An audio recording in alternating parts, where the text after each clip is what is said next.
Kejadian ini bermula ketika aku masih menjadi mahasiswa baru di sebuah universitas ternama di kota Surabaya. Nama saya Dika, berasal dari sebuah desa kecil di Jawa Tengah, tepatnya di Purbalingga. Sejak kecil, orang tuaku memiliki impian besar untuk melihatku berhasil dalam dunia pendidikan, dan akhirnya, aku pun harus mengikuti jejak mereka. Universitas yang mereka pilih untukku adalah salah satu yang paling bergengsi di kota ini. Meskipun hati kecilku lebih tertarik untuk langsung bekerja, aku tidak ingin mengecewakan mereka yang sudah sangat berharap padaku. Aku tahu, jika aku memilih bekerja, akan banyak hal yang akan terasa kurang jika tidak menuntaskan pendidikan dulu. Karena kesibukan orang tua yang tidak memungkinkan untuk merawatku di kota besar, aku pun harus tinggal bersama Bude, adik dari ibuku, yang tinggal di Surabaya. Sebenarnya, aku tidak terlalu mengenal Bude, karena sejak kecil aku hanya bertemu dengan dia sekali, dan itu pun sudah lama sekali. Nama Bude adalah Budiarti, dan kami semua memanggilnya Bude. Walaupun sedikit canggung, aku berusaha menerima keadaan ini, dan berharap bisa merasa nyaman. Pada suatu pagi yang cerah, orang tuaku mengantarku ke rumah Bude.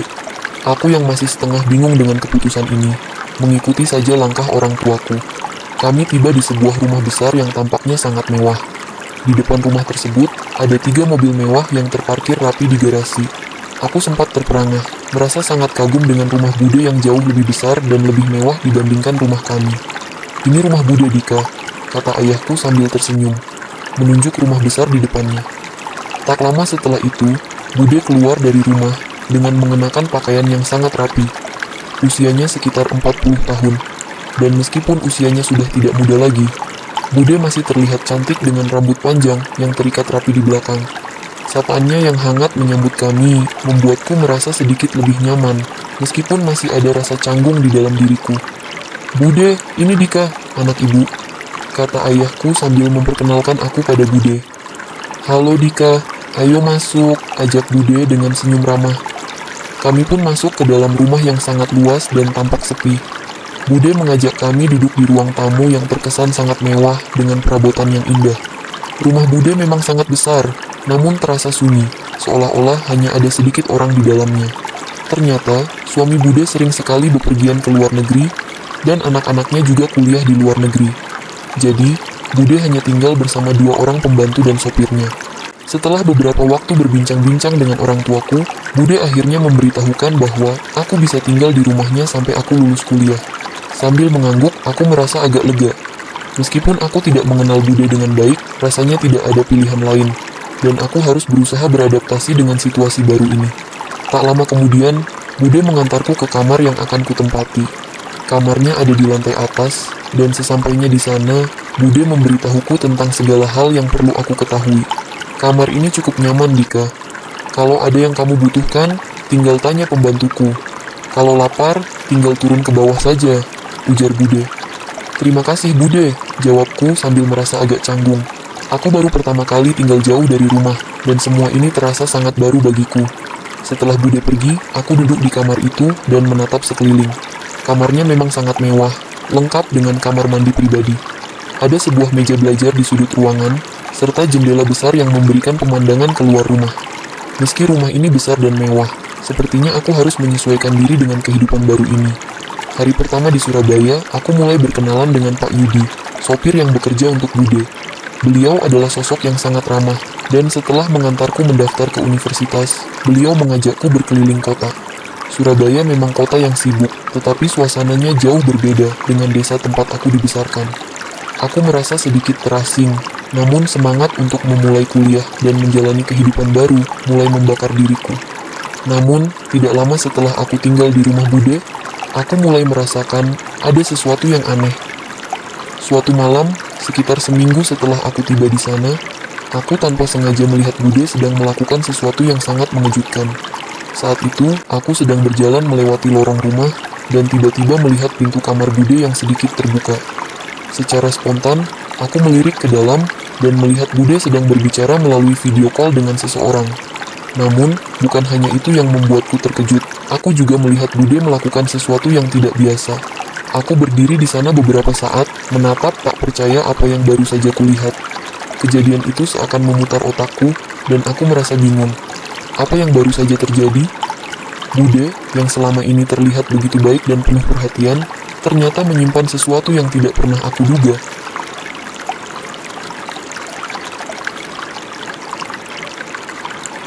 Aku kembali ke kamarku, duduk di atas tempat tidur, dan mulai merenung. Apa sebenarnya yang dilakukan Bude tadi? Aku merasa ragu, namun rasa penasaran semakin menguat. Kejadian itu terus terngiang-ngiang dalam pikiranku. Akhirnya, setelah beberapa hari, aku mengumpulkan keberanian untuk bertanya pada Bude tentang kejadian malam itu. Namun, aku tidak tahu bagaimana cara menyampaikannya. Aku takut jika Bude marah atau merasa tidak nyaman. Tapi aku juga merasa harus tahu kebenarannya. Hanya waktu yang akan mengungkap semua ini. Seiring berjalannya waktu, kehidupan di rumah Bude berjalan cukup lancar. Aku mulai terbiasa dengan rutinitas kuliah dan kehidupan sehari-hari yang penuh dengan hal baru. Meskipun terkadang aku merasa kesepian, terutama di malam hari ketika Bude dan pembantunya sibuk dengan aktivitas masing-masing, aku berusaha untuk menikmati masa-masa ini.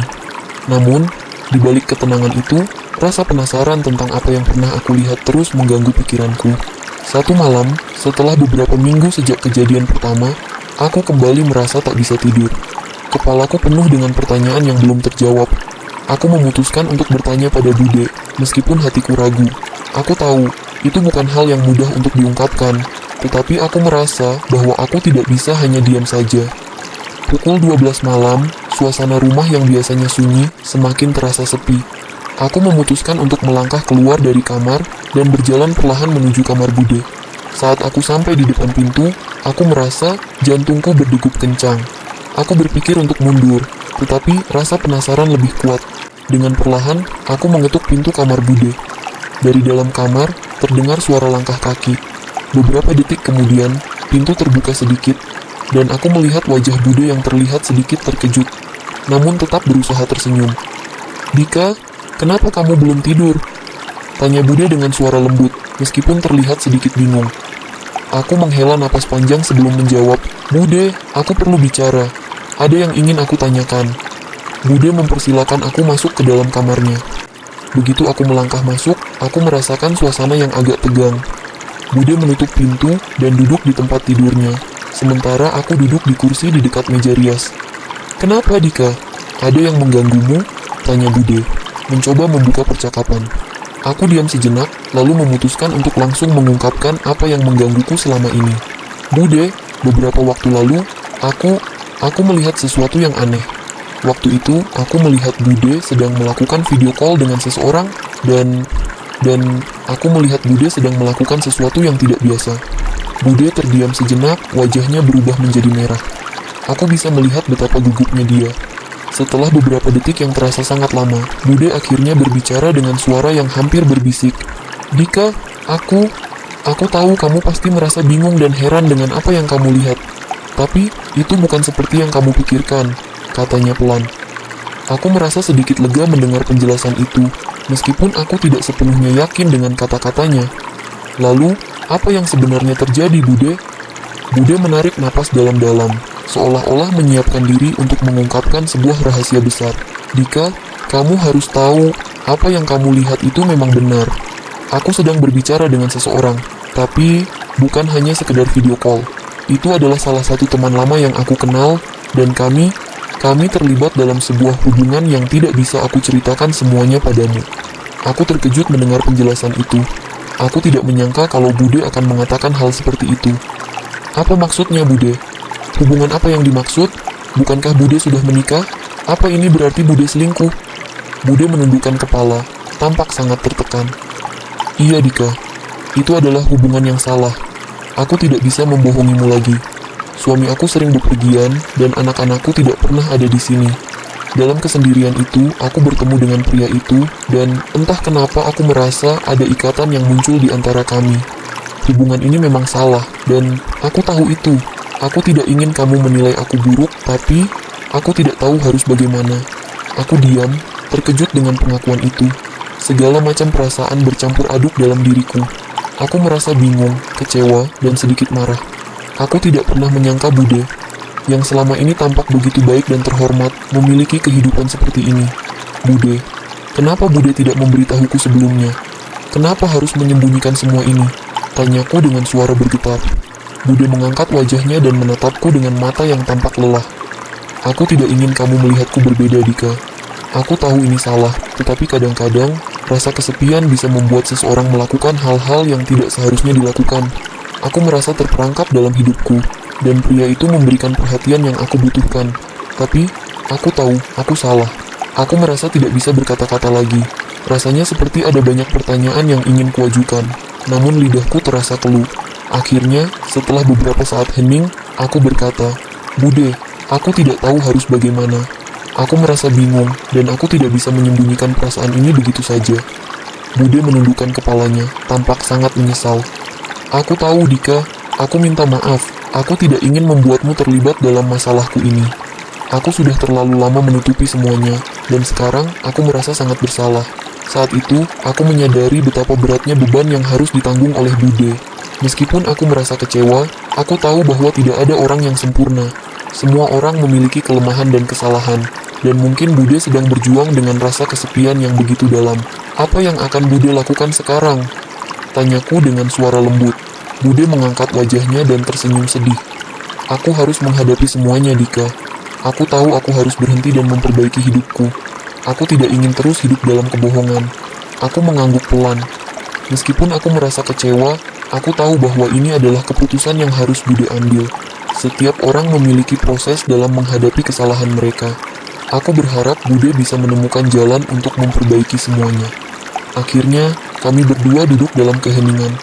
Aku merasa sedikit lega setelah mendengar pengakuan itu, meskipun hati ini masih penuh dengan pertanyaan yang belum terjawab.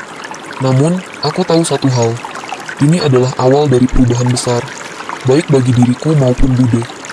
Kami harus belajar untuk menerima kenyataan dan menjalani kehidupan yang lebih baik, meskipun perjalanan itu tidak akan mudah. Setelah percakapan malam itu, aku merasa seolah-olah dunia berputar lebih lambat dari biasanya. Semua yang aku dengar dari Bude terasa seperti mimpi buruk yang sulit dipercaya.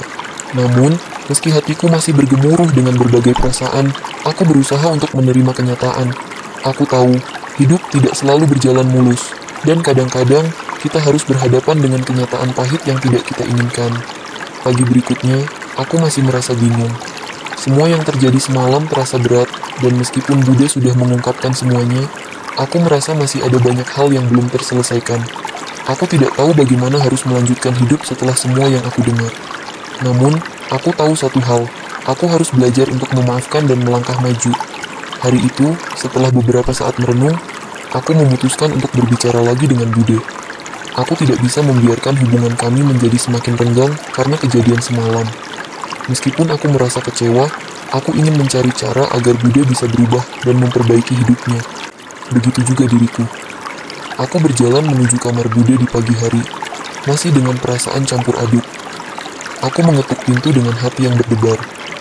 Tak lama, Bude membuka pintu, dan kali ini, ekspresinya lebih tenang, meskipun masih terlihat kelelahan. "Dika, ada apa?" tanyanya dengan lembut. Aku mengambil napas dalam-dalam. "Bude, aku sudah memikirkan semuanya semalam. Aku tahu ini berat, tapi aku ingin kita bisa menghadapi semuanya bersama-sama. Aku ingin Bude tahu bahwa aku tidak akan menghakimi Bude, tapi aku berharap Bude bisa memperbaiki semuanya. Aku tidak ingin Bude merasa sendirian dalam hal ini." Bude terdiam sejenak, dan aku bisa melihat air mata mulai menggenang di matanya. "Aku merasa bersalah, Dika. Aku tahu aku sudah membuat kesalahan besar, dan aku takut kamu akan pergi menjauh dariku setelah semua yang terjadi." Aku menggelengkan kepala. "Tidak, Bude. Aku tidak akan pergi. Aku tahu ini salah, dan aku ingin kita berdua belajar dari ini. Aku tidak bisa menjanjikan semuanya akan baik-baik saja, tapi aku yakin kita bisa melalui ini bersama." Bude tersenyum dengan penuh rasa terima kasih, meskipun tampak ada sedikit kesedihan di wajahnya. "Terima kasih, Dika. Aku tahu aku banyak membuat kesalahan, dan aku merasa sangat bersalah. Tapi aku berjanji akan berusaha untuk memperbaikinya. Aku ingin menjadi orang yang lebih baik, bukan hanya untuk diriku sendiri, tapi juga untuk kamu." Kami berdua duduk bersama di sofa di ruang tamu. Untuk pertama kalinya dalam beberapa hari terakhir, suasana di rumah terasa sedikit lebih ringan. Kami berbicara tentang segala hal, tentang masa lalu, tentang harapan, dan tentang bagaimana kami bisa memperbaiki hubungan ini. Aku juga berbicara tentang perasaanku, tentang bagaimana aku merasa bingung dan terluka, tetapi juga berharap Bude bisa berubah. Hari-hari berikutnya berjalan lebih tenang.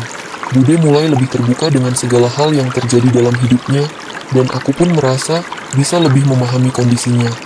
Dia mulai mengurangi waktu untuk bertemu dengan pria yang pernah dia sebutkan, dan berusaha lebih banyak berfokus pada keluarganya, meskipun itu tidak mudah.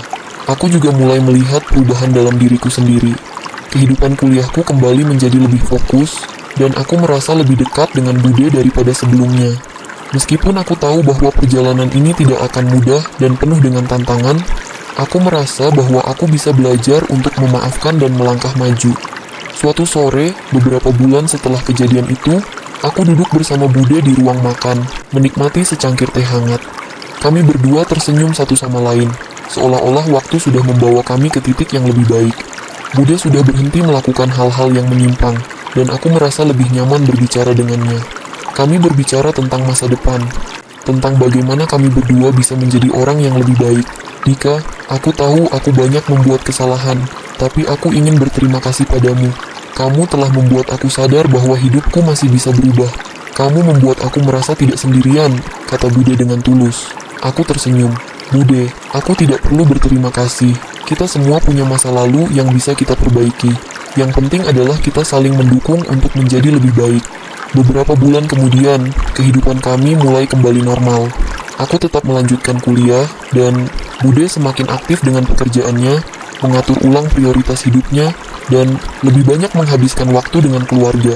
Meskipun kadang-kadang aku masih teringat kejadian itu, aku mulai memahami bahwa setiap orang memiliki cerita dan kesalahan mereka sendiri. Yang penting adalah bagaimana kita menghadapi dan belajar darinya. Aku merasa bersyukur karena meskipun perjalanan ini penuh dengan cobaan, aku bisa tumbuh dan belajar banyak dari pengalaman tersebut.